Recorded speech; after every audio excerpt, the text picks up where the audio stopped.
La repentina irrupción de su prosaico tío en este mundo de pesadilla en que vivía desde hace 2 días y 2 noches tuvo el efecto inmediato de dar el asunto un cariz enteramente nuevo. Bastó con oír su cordial "Hola, hijo, ¿qué te pasa?" y sentirse agarrado por aquella mano seca y vigorosa, para que su manera de enfocar los hechos sufriera un giro radical. Estalló en su interior como una violenta reacción purificadora y comprendió por qué su comportamiento no había sido normal. Incluso se sintió algo avergonzado de sí mismo. La original terquedad de su raza le dominaba por completo, y esto último explica indudablemente por qué le resultó tan difícil contar su extraña aventura ante el grupo reunido junto al fuego. Dijo lo necesario, no obstante, para que se tomase la inmediata decisión de ir a rescatar al guía. Pero antes, Simpson debía comer y, sobre todo, dormir para estar en condiciones de llevarles hasta allá. El doctor Khadgar, que se daba más cuenta del estado del muchacho que lo que éste se creía, le inyectó una dosis muy ligera de morfina que le permitiría dormir como un tronco durante 6 horas.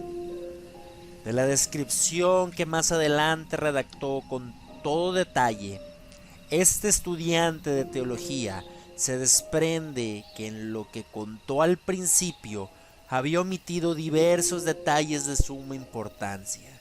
Confiesa que ante la presencia sólida y real de su tío, cara a cara no tuvo el valor de mencionarlos. De este modo, los componentes de la expedición entendieron, al parecer, que Défago había sufrido un ataque de locura agudo e inexplicable durante la noche, en el cual se creyó el llamado por alguien o por algo, y que se había internado por la espesura sin provisiones ni el rifle, exponiéndose a una muerte horrible por frío y hambre si ellos no llegaban a tiempo. Por lo demás, a tiempo quería decir inmediatamente. En el curso del día siguiente salieron a las 7, dejando a Punk en el campamento con el encargo de que tuviera comida y lumbre siempre preparadas. Simpson contó bastantes cosas más sin sospechar que, en realidad, era su tío quien se las estaba sonsacando. Pero cuando llegaron al lugar donde comenzaba el rastro, junto al escondrijo de la canoa, Simpson me había contado ya que Défago habló de algo que él llamaba el Wendigo, que había llorado durante el sueño y que él mismo había creído notar un olor raro en el campamento y que había experimentado ciertos síntomas de excitación mental. Asimismo, admitió haber experimentado el efecto turbador de aquel olor extraordinario, acre y penetrante como el de los leones. Y cuando se encontraban a menos de una hora del lago de las 50 islas, dejó caer otro detalle que más adelante calificó de estúpida confesión debida a su estado de histerismo. Dijo que había oído al guía desaparecido pidiendo ayuda. Omitió las extrañas palabras que éste había proferido, sencillamente por no repetir aquel absurdo lenguaje. Además, al describir cómo las pisadas del hombre en la nieve se iban convirtiendo gradualmente en una réplica en miniatura de las huellas profundas del animal, se cayó intencionalmente que tanto las zancadas del uno como los del otro eran de dimensiones completamente increíbles. Le pareció oportuno llegar a un término medio entre su orgullo personal y la absoluta sinceridad, y decidir en cada caso lo que debía y lo que no debía contar. Si mencionó, pues, el tinte encendido de la nieve, por ejemplo, y no se atrevió a contar, en cambio, que tanto el cuerpo como el lecho del guía habían sido arrastrados hacia afuera de la tienda. El resultado fue que el doctor Khadgar, que se consideraba a sí mismo como un hábil psicólogo, Le explicó con claridad y exactitud que su mente, influida por la soledad, el aturdimiento y el terror, había sucumbido frente a una tensión excesiva, provocando esas alucinaciones. No por elogiar su conducta dejó de señalar dónde, cuándo y cómo se había extraviado su mente. El resultado fue que su sobrino, hábilmente halagado, se creyó por una parte más perspicaz de lo que era en realidad, y más tonto por otra, al ver cómo quitaban importancia a sus declaraciones. Como tantos otros materialistas, su tío había sabido utilizar con sagacidad el argumento de la insuficiencia de datos para enmascarar el hecho de que los datos aducidos le resultaban a él totalmente inadmisibles. El hechizo de estas inmensas soledades, decía, es muy nocivo para la mente, es decir, siempre que ésta posea una elevada capacidad de imaginación, y lo ha sido para ti exactamente igual que lo fue para mí cuando tenía tu edad. El animal que merodeaba por vuestro pequeño campamento era indudablemente un alce, ya que el bramido de un alce puede tener a veces una calidad muy peculiar. El color que creíste ver en las huellas fue evidentemente una ilusión óptica, provocada por tu estado de excitación. Las dimensiones de las huellas ya tendremos ocasión de comprobarlas cuando lleguemos. Y en cuanto a las voces que te pareció oír, naturalmente, fueron alucinaciones muy corrientes que se suelen producir por la misma excitación mental. Excitación que resulta perfectamente excusable y que ha sido, si me lo permites, maravillosamente dominada por ti en esas circunstancias. En cuanto a lo demás, tengo que decir que has obrado con gran valor, porque el terror de sentirse uno perdido en esta espesura no es ninguna bagatela. De haber estado yo en tu lugar, creo, no me habría portado ni con la mitad de juicio y decisión que tú. Lo único que encuentro particularmente difícil de explicar es ese condenado olor. Me puso enfermo, te lo aseguro, declaró su sobrino. Estuve a punto de marearme. La imperturbable serenidad de su tío, debida tan solo a su habilidad psicológica, le impulsaba a adoptar una actitud ligeramente retadora. Era tan fácil de explicar con términos eruditos unos hechos de los que no había sido testigo presencial. Era olor salvaje y terrible. Así es, únicamente como podría describirlo, concluyó, sosteniendo la mirada reposada y fría de su tío. Lo que me maravilla, comentó este, es que en semejantes circunstancias no hayas experimentado nada peor. Simpson comprendió que estas palabras quedaban a mitad de camino entre la verdad y la interpretación que de ella hacía su tío. Así, por último, llegaron al pequeño campamento y encontraron la tienda plantada aún. Tanto la tienda como los restos del fuego y el papel clavado en la estaca estaban intactos. El escondrijo, en cambio, improvisado de mala manera por manos inexpertas, había sido descubierto y saqueado por las ratas almizcleras, los bisones y las ardillas. Los fósforos estaban esparcidos por el agujero, y en cuanto a las provisiones habían desaparecido hasta la última miga. Bueno, señores, aquí no hay nadie, exclamó sonoramente Han, según era costumbre suya. Tan cierto como el sol que nos alumbra. Pero a saber dónde se ha metido, que el diablo me lleve si lo sé. La presencia del estudiante de teología no fue entonces obstáculo para su lengua, aunque por respeto al lector se hayan de moderar las expresiones que utilizó. Propongo, añadió, que empecemos ahora mismo a buscarle y que registremos hasta el infierno si es necesario. El destino de Défago, probablemente fatal, abrumaba a los 3 expedicionarios y les llenaba de una espantosa aprensión.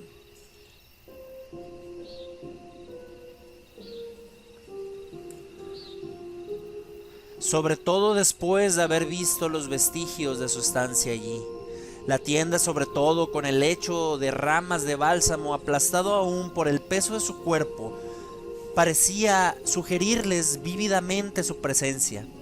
Simpson, como si notara vagamente que sus palabras podían ponerse en tela de juicio, intentó explicar algunos detalles. Ahora estaba mucho más tranquilo, aunque fatigado por el esfuerzo de tantas caminatas. El método de su tío para explicar, para desechar más bien, sus terroríficos recuerdos contribuían, yo también, a tranquilizarle. Y esa es la dirección que tomó al echar a correr, dijo Simpson a sus 2 compañeros, apuntando por donde había desaparecido el guía aquella madrugada de claridades grises. Por allá, en línea recta, corría como un ciervo por entre los abedules y los cedros. Han y el doctor Khadgar se miraron. Y seguí el rastro unas 2 millas en la misma dirección, prosiguió, con algo de su antiguo terror en la voz. Después, a eso de unas 2 millas o así, las huellas se detienen, se terminan. ¿Qué fue donde usted oyó que le llamaba y notó el mal olor y todo lo demás?, exclamó Hank con una volutilidad que traicionaba su profundo pesar. Y donde tu excitación te dominó hasta el extremo de provocar toda clase de ilusiones, añadió el doctor Khadgar, en voz baja, aunque no tanto que su sobrino no le oyera. La tarde no había hecho más que empezar. Había caminado deprisa y todavía les quedaban más de 2 horas de luz. El doctor Khadgar y Han comenzaron inmediatamente la búsqueda. Simpson estaba demasiado cansado para acompañarles. Le dijeron que ellos seguirían las marcas de los árboles y en cuanto les fuera posible, las pisadas también. Entretanto, lo mejor que podía hacer era cuidar del fuego y descansar. Al cabo de unas 3 horas de exploración ya oscurecido, los 2 hombres regresaron al campamento sin novedad. La nieve reciente había borrado todas las huellas y aunque habían seguido los árboles marcados hasta donde Simpson emprendió el camino de regreso, no descubrieron el menor indicio de ser humano, ni tampoco de animal alguno. No había huellas de ninguna clase. La nieve estaba impoluta. Era difícil decir qué convenía hacer, aunque la realidad era que no se podía hacer nada más. Podían quedarse y continuar buscando durante semanas y semanas sin demasiadas probabilidades de éxito. La nieve de la noche anterior había destruido su única esperanza. Se sentaron alrededor del fuego para cenar. Formaban un grupo sombrío y desalentado. Los hechos efectivamente eran bastante tristes, ya que Défago tenía esposa en Rat Portage, y lo que él ganaba era el único medio de subsistencia para el matrimonio. Ahora que se sabía la verdad en toda su descarnada crudeza, parecía inútil tratar de seguir disimulándola. A partir de ese momento hablaron con franqueza de lo que había sucedido y de las posibilidades existentes. No era la primera vez, incluso para el doctor Khadgar, que un hombre sucumbía a la seducción singular de las soledades y perdía el juicio. Défago, por otra parte, estaba bastante predispuesto a una eventualidad de ese tipo, ya que a su natural melancolía se sumaban sus frecuentes borracheras que a menudo le duraban varias semanas. Algo debió de ocurrir en la excursión. No sabía qué, pero bastó para desencadenar su crisis. Eso era todo, y había huido. Había huido a la salvaje espesura de los árboles y los lagos, para morir de hambre y de cansancio. Las posibilidades de que no consiguiera volver a encontrar el campamento eran abrumadoras. El delirio que le dominaba aumentaría sin duda, y era completamente seguro que había atentado contra sí mismo. apresurando de esta forma su destino implacable. Podía incluso que a estas horas hubiera sobrevenido ya el desenlace final. Por iniciativa de Hank, su viejo camarada esperarían algo más y dedicarían todo el día siguiente, desde el amanecer hasta que oscureciese, a una búsqueda sistemática. Se repartirían el terreno a explorar, discutieron el proyecto con todos los pormenores, harían lo humanamente posible por encontrarlo, y a continuación se pusieron a hablar de la curiosa forma en que el pánico de la selva había atacado la infortunada guía. A Hank, a pesar de estar familiarizado con esta clase de relatos, no le agradó el giro que había tomado la conversación. Intervino poco, pero ese poco fue revelador. Admitió que se contaba por aquella región la historia de unos indios que habían visto al Wendigo merodeando por las costas del lago de las 50 islas en el otoño del año anterior, y que este era el verdadero motivo de la adversión de Défago a cazar por allí. Han indudablemente estaba convencido de que en cierto modo había contribuido a la muerte de su compañero, ya que era él quien le había persuadido para que fuera allí. Cuando un indio se vuelve loco, explicó como hablando consigo mismo, se dice que ha visto el Wendigo, y el pobre Défago era supersticioso hasta los tuétanos.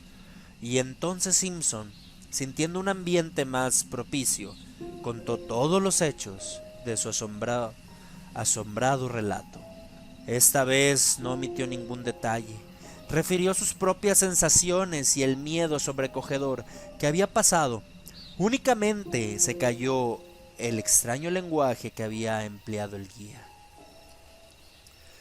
Pero sin duda Défago te había contado ya todos esos pormenores acerca de la leyenda del Wendigo, insistió el doctor. Quiero decir que él habría hablado ya sobre todo esto, y de esta suerte intuyo en tu mente la idea de que de la propia excitación desarrolló más adelante, ¿no es así? Entonces Simpson repitió nuevamente los hechos. Declaró que Défago se había limitado a mencionar el nombre de la bestia. Él, Simpson, no sabía nada de aquella leyenda, y que él recordaba no había leído jamás nada que se refiriese a ella. Incluso le resultaba extraño el nombre aquel. Naturalmente estaba diciendo la verdad, y el doctor Khadgar se vio obligado a admitir de mala gana el carácter singular de todo el caso. Sin embargo, no lo manifestó tanto con palabras como con su actitud, y a partir de entonces mantuvo la espalda protegida contra un árbol corpulento. Reavivaba el fuego cuando le parecía que empezaba a apagarse. Era siempre el primero en captar el menor ruido que sonara en la oscuridad circundante. ¿Acaso un pez que saltaba en el lago, el crujir de alguna rama, la caída ocasional de un poco de nieve desde las ramas altas, donde el calor del fuego comenzaba a derretirla? E incluso se alteró un tanto la calidad de su voz, que se hizo algo menos segura y más baja. El miedo, por decirlo lisa y llanamente, se cernía sobre el pequeño campamento y, a pesar de que los tres preferían hablar de cosas, parecía que lo único que podían discutir era de eso, el motivo de su miedo. En vano intentaron variar de conversación. No encontraban nada que decir. Han era el más honrado del grupo y no decía nada. Con todo, tampoco dio la espalda a la oscuridad ni una sola vez. Permaneció de cara a la espesura, y cuando necesitaron más leña, no dio un paso más allá de los necesarios para obtenerla. Con esto terminamos esta parte del cuento de Lovecraft. Ya estamos en las últimas partes de la historia. Es una historia bastante interesante. La verdad, me está gustando bastante y espero que tenga un final digno de estos videos. Sin nada más que agregar, recuerden que cada jueves traemos un relato de Lovecraft, de su círculo más cercano. Esperamos que puedan ver las demás historias de terror que hay en el canal, las creepypastas, los sábados de Reddit y demás. Sin más que agregar, gracias por escucharme si se quedaron hasta este momento. Soy su amigo César Feria y hasta pronto.